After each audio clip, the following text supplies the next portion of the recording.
மாறி போகும். உன் மீது கொண்ட காதல் உயிரையும் தாண்டி வாழும். சொன்னதெல்லாம் இனி நடக்குமா?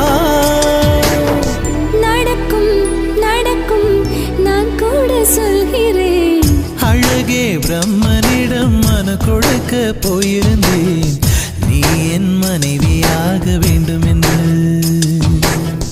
ஆண்டு பல காத்திருக்க வேண்டும் என்று அவன் சொன்னான், ஆயுள் வரை காத்திருப்பேன் என்று நானும் சொல்லி வந்தேன்.